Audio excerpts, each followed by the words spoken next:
Chapter 8. Working with your beliefs.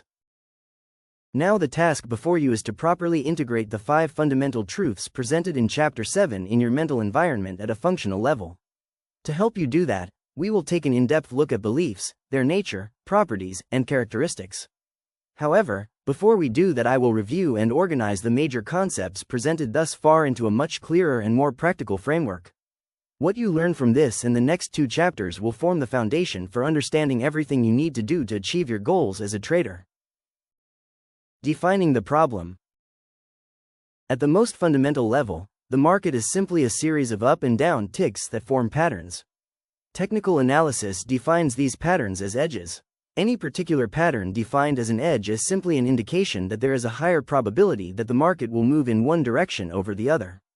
However, there is a major mental paradox here because a pattern implies consistency, or, at least, a consistent outcome, but the reality is each pattern is a unique occurrence. They may look, or measure, exactly the same from one occurrence to the next, but the similarities are only on the surface. The underlying force behind each pattern is traders, and the traders who contribute to the formation of one pattern are always different from the traders who contribute to the next. So the outcome of each pattern is random relative to one another. Our minds have an inherent design characteristic, the association mechanism, that can make this paradox difficult to deal with. Now these edges, or the patterns they represent, flow by in every time frame, making the market a never-ending stream of opportunities to get in, get out, scratch a trade, take profits, cut losses, or add to or detract from a position. In other words, from the market's perspective, each moment presents each one of us traders with the opportunity to do something on our own behalf. Defining the terms.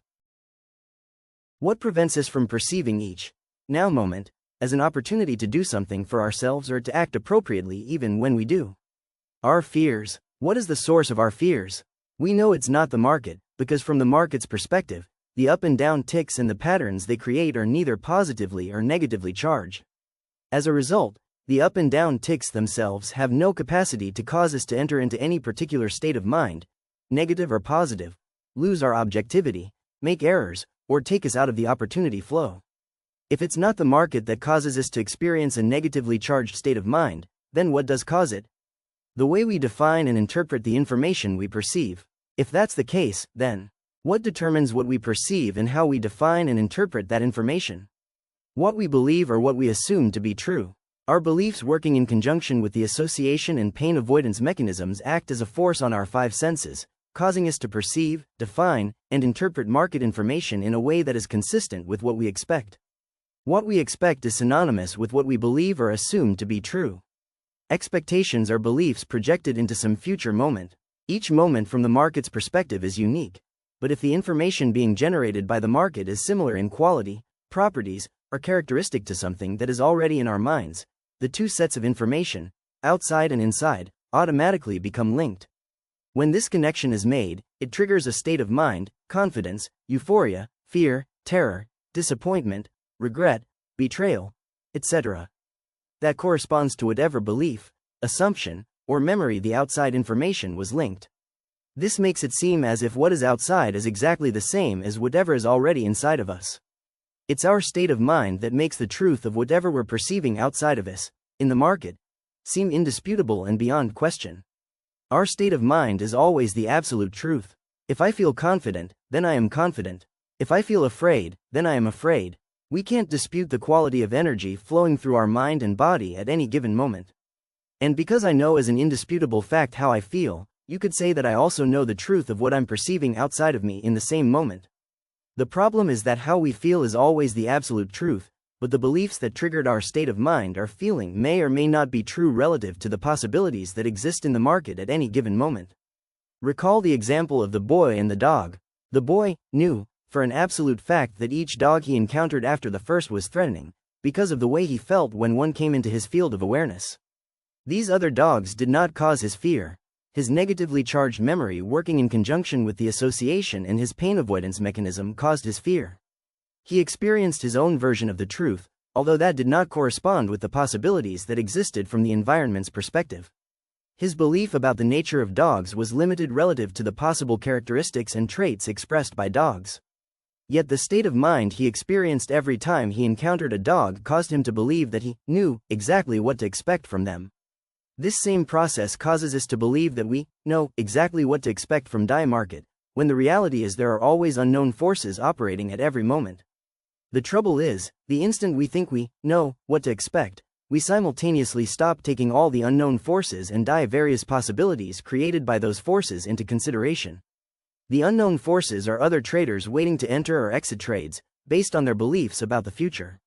In other words, we really can't know exactly what to expect from the market until we can read the minds of all the traders who have the potential to act as a force on price movement. Not a very likely possibility. As traders, we can't afford to indulge ourselves in any form of I know what to expect from the market. We can know exactly what an edge looks, sounds, or feels like, and we can know exactly how much we need to risk to find out if that edge is going to work. We can know that we have a specific plan as to how we are going to take profits if a trade works. But that's it. If what we think we know starts expanding to what the market is going to do, we're in trouble.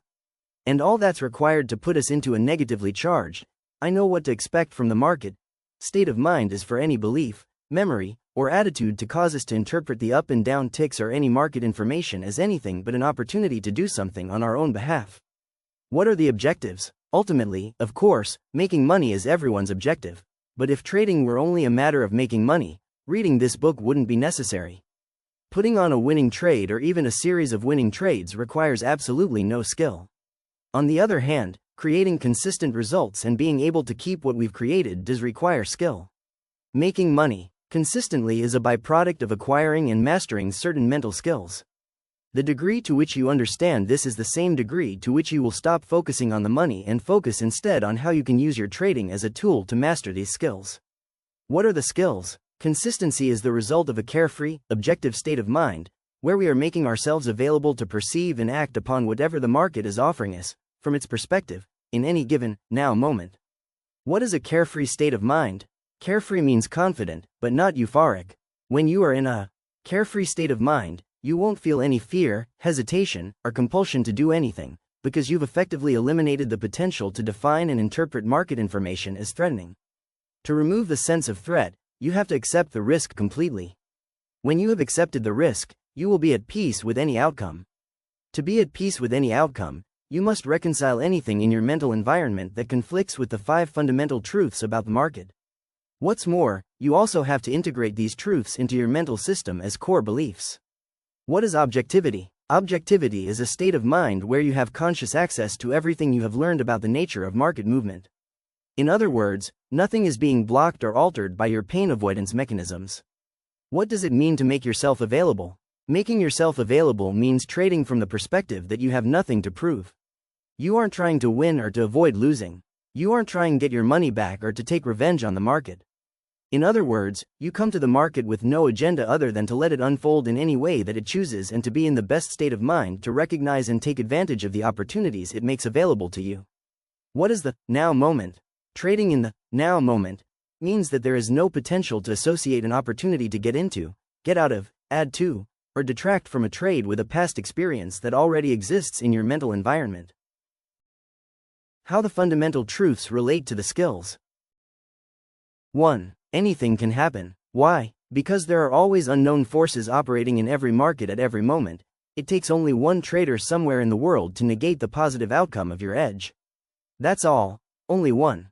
Regardless of how much time, effort, or money you've invested in your analysis, from the market's perspective there are no exceptions to this truth. Any exceptions that may exist in your mind will be a source of conflict and potentially cause you to perceive market information as threatening. 2. You don't need to know what is going to happen next in order to make money. Why? Because there is a random distribution between wins and losses for any given set of variables that define an edge. See number 3. In other words, based on the past performance of your edge, you may know that out of the next 20 trades, 12 will be winners and 8 will be losers. What you don't know is the sequence of wins and losses or how much money the market is going to make available on the winning trades. This truth makes trading a probability or numbers game. When you really believe that trading is simply a probability game, concepts like right and wrong or win and lose no longer have the same significance. As a result, your expectations will be in harmony with the possibilities. Keep in mind that nothing has more potential to cause emotional discord than our unfulfilled expectations. Emotional pain is the universal response when the outside world expresses itself in a way that doesn't reflect what we expect or believe to be true. As a result, any market information that does not confirm our expectations is automatically defined and interpreted as threatening. That interpretation causes us to adopt a negatively charged, defensive state of mind, where we end up creating the very experience we are trying to avoid. Market information is only threatening if you are expecting the market to do something for you. Otherwise, if you don't expect the market to make you right, you have no reason to be afraid of being wrong. If you don't expect the market to make you a winner, you have no reason to be afraid of losing. If you don't expect the market to keep going in your direction indefinitely, there is no reason to leave money on the table. Finally, if you don't expect to be able to take advantage of every opportunity just because you perceived it and it presented itself, you have no reason to be afraid of missing out.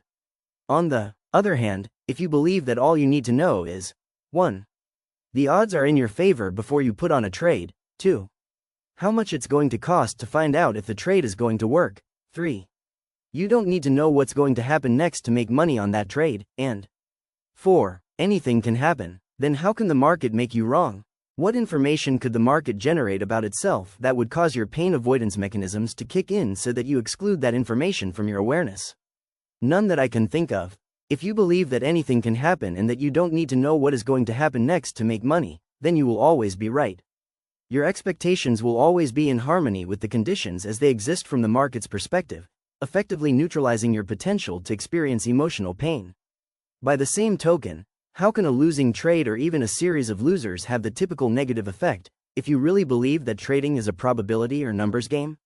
If your edge puts the odds in your favor, then every loss puts you that much closer to a win. When you really believe this, your response to a losing trade will no longer take on a negative emotional quality. 3. There is a random distribution between wins and losses for any given set of variables that define an edge. If every loss puts you that much closer to a win, you will be looking forward to the next occurrence of your edge, ready and waiting to jump in without the slightest reservation or hesitation. On the other hand, if you still believe that trading is about analysis or about being right, then after a loss you will anticipate the occurrence of your next edge with trepidation, wondering if it's going to work. This, in turn, will cause you to start gathering evidence for or against the trade. You will gather evidence for the trade if your fear of missing out is greater than your fear of losing. And you will gather information against the trade if your fear of losing is greater than your fear of missing out. In either case, you will not be in the most conducive state of mind to produce consistent results. 4. An edge is nothing more than an indication of a higher probability of one thing happening over another. Creating consistency requires that you completely accept that trading isn't about hoping, wondering, or gathering evidence one way or the other to determine if the next trade is going to work. The only evidence you need to gather is whether the variables you use to define an edge are present at any given moment. When you use other information outside the parameters of your edge to decide whether you will take the trade, you are adding random variables to your trading regime. Adding random variables makes it extremely difficult, if not impossible, to determine what works and what doesn't. If you're never certain about the viability of your edge, you won't feel too confident about it. To whatever degree you lack confidence, you will experience fear.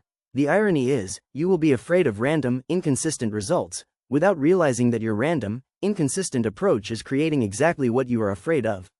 On the other hand, if you believe that an edge is simply a higher probability of one thing happening over another, and there's a random distribution between wins and losses for any given set of variables that define an edge, why would you gather other evidence for or against a trade?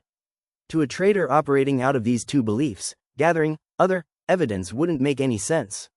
Or let me put it this way, gathering other evidence makes about as much sense as trying to determine whether the next flip of a coin will be heads, after the last 10 flips came up tails.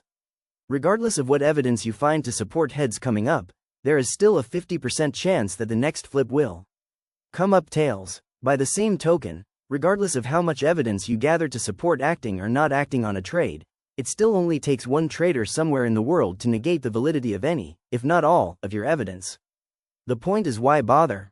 If the market is offering you a legitimate edge, determine the risk and take the trade. 5. Every moment in the market is unique. Take a moment and think about the concept of uniqueness. Unique means not like anything else that exists or has ever existed. As much as we may understand the concept of uniqueness, our minds don't deal with it very well on a practical level. As we have already discussed, our minds are hardwired to automatically associate, without conscious awareness, anything in the exterior environment that is similar to anything that is already inside of us in the form of a memory, belief, or attitude. This creates an inherent contradiction between the way we naturally think about the world and the way the world exists. No two moments in the external environment will ever exactly duplicate themselves. To do so, every atom or every molecule would have to be in the exact same position they were in some previous moment. Not a very likely possibility. Yet, based on the way our minds are designed to process information, we will experience the now moment in the environment as being exactly the same as some previous moment as it exists inside our minds. If each moment is like no other, then there's nothing at the level of your rational experience that can tell you for sure that you know what will happen next. So I will say again, why bother trying to know? When you try to know, you are, in essence, trying to be right. I am not implying here that you can't predict what the market will do next and be right, because you most certainly can. It's in the trying that you run into all of the problems.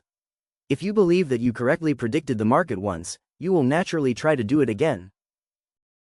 As a result, your mind will automatically start scanning the market for the same pattern, circumstance, or situation that existed the last time you correctly predicted its movement. When you find it, your state of mind will make it seem as if everything is exactly as it was the last time. The problem is that, from the market's perspective, it is not the same. As a result, you are setting yourself up for disappointment. What separates the best traders from all the rest is that they have trained their minds to believe in the uniqueness of each moment. Although this training usually takes the form of losing several fortunes before they really believe in the concept of uniqueness. This belief acts as a counteracting force, neutralizing the automatic association mechanism. When you truly believe that each moment is unique, then by definition there isn't anything in your mind for the association mechanism to link that moment to. This belief acts as an internal force causing you to disassociate the now moment in the market from any previous moment filed away in your mental environment. The stronger your belief in the uniqueness of each moment, the lower your potential to associate. The lower your potential to associate, the more open your mind will be to perceive what the market is offering you from its perspective. Moving toward the zone. When you completely accept the psychological realities of the market, you will correspondingly accept the risks of trading.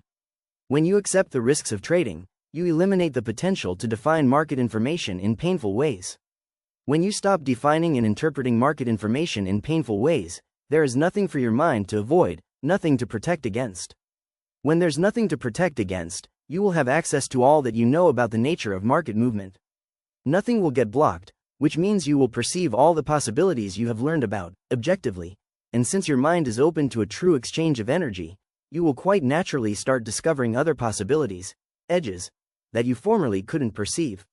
For your mind to be open to a true exchange of energy, you can't be in a state of knowing or believing that you already know what's going to happen next. When you are at peace with not knowing what's going to happen next, you can interact with the market from a perspective where you will be making yourself available to let the market tell you, from its perspective, what is likely to happen next. At that point, you will be in the best state of mind to spontaneously enter the zone, where you are tapped into the now moment opportunity flow.